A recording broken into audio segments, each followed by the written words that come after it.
Comment vous expliquer ce petit schéma ? Ce sont les chiffres officiels de la Banque Centrale Européenne qui montrent la masse monétaire.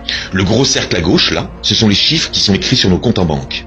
Le petit cercle à droite, là, ce sont les billets de banque et les pièces. Vous voyez où ça coince ou pas ? Ça, là, c'est plus de 95% de la monnaie. Ça, là, c'est moins de 5% de la monnaie. Comment les banquiers ont pu écrire autant de chiffres sur nos comptes avec si peu de vraie monnaie ? À quelle autre occasion un banquier peut-il écrire des chiffres sur des comptes juste comme ça avec son clavier ? La réponse à cette question se trouve dans la réponse à une autre question. Et c'est ça le grand secret que vous allez découvrir aujourd'hui. Quand vous faites un crédit dans une banque, pour acheter une maison par exemple, et que le banquier écrit sur votre compte les 100 000 euros que vous lui avez demandé de vous prêter, avant d'être sur votre compte, ces 100 000 euros, ces 100 000 unités de compte qui vont vous servir à vous acheter votre appartement ou votre maison, où étaient-ils ? Où étaient les 100 000 euros qui sont maintenant sur votre compte ? D'où vient la monnaie que les banquiers nous prêtent lorsqu'ils nous accordent des crédits ? De leurs fonds propres, des autres déposants, d'autres banques, de la banque centrale, des marchés financiers, du petit poucet, de la Belle au bois dormant ? Non. Réponse, de nulle part.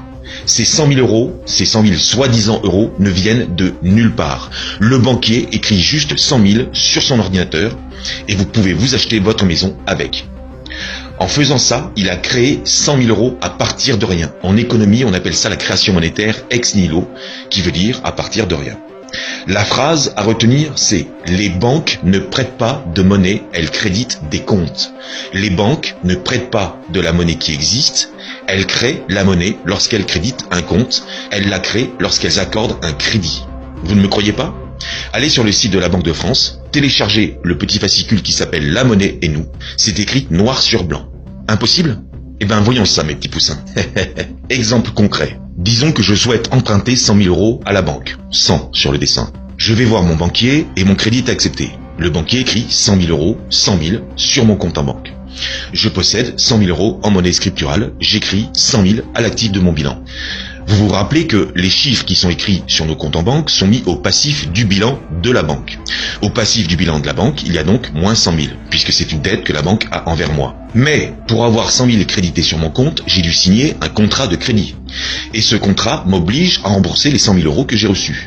J'ai donc moi aussi une dette envers la banque de 100 000 euros. Et cette dette, je la mets au passif de mon bilan. J'ai une dette envers la banque a une créance de 100 000 euros. Elle écrit à son actif 100 000. Son bilan est équilibré. 100 000 euros qui n'existaient pas avant ont été créés comme ça, juste en tapant des chiffres sur un clavier. Avec ces 100 000, je m'achète ma maison et tout le monde est content. Tout le monde est content. Attendez, on n'aurait pas oublié quelque chose ? Et les intérêts ? Bah oui, un crédit c'est pas gratuit. Nous sommes en période de croissance. Tout va bien, les taux d'intérêt sont hauts. Disons 4,5, 4,5%. Et mon crédit, je l'ai fait sur 25 ans ou 30. Je dois donc rembourser à la louche 100 000 euros d'intérêt à la banque pour avoir été crédité de 100 000. J'ai donc une dette de 200 000 euros. 100 000 de principal plus 100 000 d'intérêt. À mon actif, j'ai donc 100 000 et à mon passif, j'ai donc 200 000. Et inversement, la banque a 200 000 à son actif et 100 000 à son passif. Quand je vais rembourser les 100 000 euros de principal, la banque va les détruire. Bah oui, puisque c'est une dette, puisque c'est de la monnaie dette. Quand j'ai fini de payer ma dette, il n'y a plus de dette, il n'y a donc plus de monnaie. Plus de monnaie dette. En économie, on parle de destruction monétaire. La banque détruit la monnaie et elle empoche les intérêts. C'est comme ça qu'elle gagne sa vie. En fabriquant de la monnaie à partir de rien et en empochant les intérêts. Vous voyez le problème ? Ces 100 000 euros que le banquier a fabriqués pour moi, ils vont me coûter au total 200 000 euros. Il va falloir que je travaille toute ma vie pour rembourser un truc qui a pris 3 secondes à un banquier à fabriquer. Combien d'entre vous ont un crédit et combien d'entre vous savez cela ? Comprenez bien que plus de 95% de la monnaie, c'est ce que l'on appelle de la monnaie dette. C'est de la monnaie qu'il faut rembourser et c'est de la monnaie qui nous coûte extrêmement cher. Et le plus important à comprendre, c'est que c'est de la monnaie qui, à terme, va être détruite. Seuls les intérêts restent. Vous ne voyez toujours pas le problème ? Encore une fois, on a oublié de parler des intérêts. Comment fait-on pour rembourser les intérêts ? Imaginons qu'il y a 0 € dans l'économie, dans la masse monétaire. On emprunte 100 milliards aux banques avec intérêt. On doit donc rembourser 100 milliards plus, disons, 50 milliards d'intérêts, par exemple. Comment fait-on pour rembourser 50 milliards avec seulement 100 milliards ? Alors, certains vont me dire que c'est possible parce que les banques achètent des choses avec les intérêts qu'elles perçoivent, donc elles réinjectent de la monnaie dans l'économie. Mais ça, c'est en théorie. En pratique, oui, une petite partie des intérêts reviennent dans l'économie, mais une petite partie seulement. Dans les faits, on voit bien que nous sommes obligés de nous endetter en permanence et de façon exponentielle. On voit bien que la dette ne cesse d'augmenter. Encore une fois, la dette, c'est de la monnaie qui est créée par les banques, à partir de rien. On est donc obligé de s'endetter encore et encore pour payer les intérêts des anciens crédits. Et c'est un putain de cercle vicieux. Les politiques ne cessent de nous dire qu'il faut rembourser la dette. Mais vous savez ce qui se passerait si on remboursait toute la dette d'un seul coup? Il n'y aurait plus un seul euro sur nos comptes en banque. Il n'y aurait plus un seul euro dans la masse monétaire. La monnaie, c'est de la dette. Si on rembourse la dette, on détruit la monnaie. C'est aussi simple que ça. Parce qu'il y a une chose que vous devez absolument comprendre et savoir, c'est que ce système de crédit, il ne s'applique pas seulement aux particuliers et aux entreprises.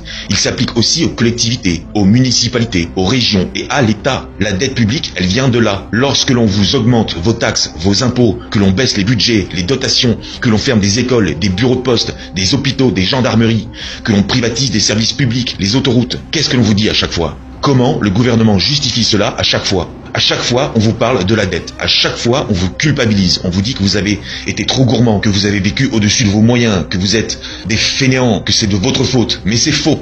La dette vient du fait qu'une poignée de banquiers a volé le pouvoir de créer la monnaie dont nous avons besoin pour vivre. Et ils s'enrichissent en nous louant cette monnaie qu'ils fabriquent à partir de rien. On vous parle souvent de privatisation. Et les Français sont majoritairement contre les privatisations. Enfin, ceux qui ne passent pas leur vie devant BFM et RMC. Mais on ne vous parle jamais de la privatisation de la monnaie.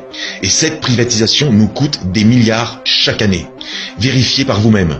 Tous les ans, l'État paye pour ce que l'on appelle le service de la dette, c'est-à-dire le principal plus les intérêts que l'on doit à nos créanciers. Eh bien, cette somme, le service de la dette, correspond à la totalité de l'impôt sur le revenu que l'État perçoit chaque année, plus la quasi-totalité de la TVA. Quand vous payez vos impôts et vos taxes, ce n'est pas pour les services publics, c'est pour la dette. Nous sommes tous esclaves de la banque avec un grand B. Tous, employés, ouvriers, mais même petits patrons, même grands patrons. Nous sommes tous là à nous battre pour récolter un petit peu de cette monnaie qui est rare et qui nous coûte extrêmement cher. Si on passe notre vie au travail, si on passe notre vie dans les embouteillages, si on se lève si tôt le matin, si on paye autant de taxes, c'est pour payer la dette, c'est pour payer cette monnaie que l'on loue à des banquiers privés alors qu'il serait tellement simple de la fabriquer nous-mêmes. Alors je vous entends déjà rétorquer. Oui, mais quel autre système peut-on mettre en place? Des théories économiques, des solutions, il en existe des tas. Et certaines sont déjà en application, comme la monnaie libre par exemple. Cet été, les Suisses ont bien failli réussir une petite révolution en réformant le système bancaire, leur système bancaire, avec ce que l'on appelle l'initiative monnaie pleine, qui s'inspire d'une théorie économique qui prône le 100% monnaie centrale, c'est-à-dire qui interdit aux banques commerciales de créer de la monnaie. Il y a son équivalent en France, avec le mouvement Monnaie Juste. Est-ce que vous en avez entendu parler? Est-ce que dans les médias, est-ce que BFM vous a parlé de l'initiative monnaie pleine suisse, un référendum qui a eu lieu cet été? Non, personne n'en parle. C'est le sujet tabou, c'est le sujet qui n'est jamais abordé dans les médias ni nulle part ailleurs. Le mouvement des Gilets jaunes est un mouvement extraordinaire. C'est la vraie France qui se réveille, son peuple. Vous êtes en train de montrer au monde entier l'âme de notre pays, de son peuple. Nous sommes français, ça vient de franc qui veut dire libre étymologiquement. La France, c'est le peuple des hommes libres. Les Gilets jaunes se sont spontanément rassemblés sur la question de la taxe sur les carburants. Puis, les revendications se sont affinées, structurées, sur des points évidents et de bon sens. L'inaction et le mépris de nos dirigeants nous ont permis de prendre le temps de nous connaître, de nous parler et d'échanger nos idées, nos points de vue. Des gens qui depuis bien longtemps réfléchissent aux problèmes de nos sociétés, soi-disant démocratiques, se sont exprimés et leurs idées se sont propagées à tout le mouvement. On a commencé à parler de référendum, d'initiative citoyenne, de démocratie, de pouvoir au peuple. Nous vous proposons d'ajouter à vos réflexions et à vos revendications la question de la création monétaire. Nous ne devons pas sous-estimer le pouvoir de la création monétaire. Il est là le pouvoir absolu. C'est le pouvoir de la banque avec un grand B. Ce sont eux les véritables maîtres. Ce sont eux qui ordonnent, qui décident, qui dirigent. Et Macron n'est que le contre-maître. Nous devons reprendre, ou plutôt prendre le pouvoir monétaire. Il en va de notre survie, de notre avenir, de l'avenir de nos enfants. Un autre monde est possible, une autre organisation sociale, et ce n'est pas une utopie. Nous devons arracher notre liberté à nos maîtres. Nous devons leur arracher des mains le fouet avec lequel ils nous tiennent. Ils nous taxent, ils nous condamnent aux travaux forcés. Ils nous lèvent tous les matins aux aurores pour produire de cette richesse dont nous ne voyons que les miettes.